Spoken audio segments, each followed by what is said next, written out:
سے لوگ سوالات کرتے ہیں.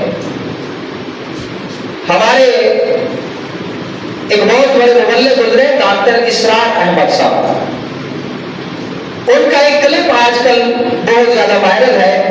تو میں کافی دنوں سے سوچ رہا تھا کہ اس کے متعلق اکثر لوگ مجھ سے کئی دفعہ یعنی ہفتے میں 2 3 4 5 بندے جو ہے سوال کر لیتے ہیں جی وہ زمین کی مستاجری کے بارے میں ان کا آیا ہوا ہے کہ سود ہے، اس کے متعلق کیا حکم ہے.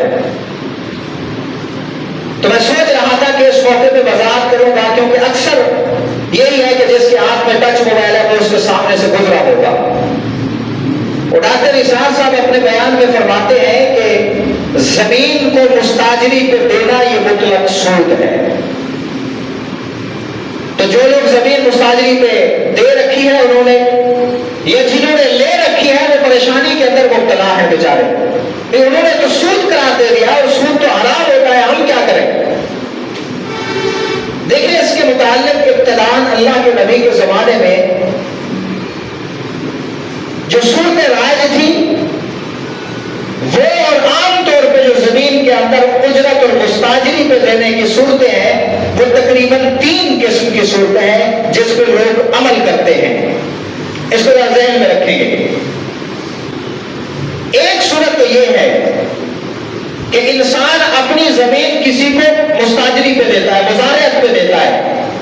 مثال کے طور پہ 10 ایکڑ اس کی زمین ہے اور وہ یہ کہتا ہے کہ یہ 10 ایکڑ زمین تم اگاؤ، اس کی اجرت کے طور پہ اس 10 ایکڑ میں سے یہ جو فلاں ایکڑ ہے اس کی جتنا بھی آمدنی ہے وہ مجھے دینا، باقی 9 ایکڑ کی آمدنی تم لے جانا. ایک صورت یہ ہوتی ہے، ذہن میں رکھنا یہ صورت حرام ہے، اس لیے کہ ہو سکتا ہے کہ ان 10 ایکڑ میں سے وہ جو ایکڑ اس نے اپنے لیے متعین کیا ہے وہ بھی اچھا ہو، باقی ہو ہی نہ اچھے، اور یہ بھی ہو سکتا ہے کہ اس کے اندر کچھ نہ ہوئے باقی اچھے ہوں، تو ایک نہ ایک کو نقصان کا خدشہ ہے. یہ حرام ہے. اور حضور کے زمانے میں یہی صورت ہوتی تھی جس کے متعلق اللہ کے نبی نے فرمایا تھا کہ یہ صورت نہ اپنائی جائے جسے حضور نے حرام قرار دیا تھا، اور جس کے متعلق ڈاکٹر اسرار صاحب کہہ رہے تھے کہ یہ صورت مطلق ہے.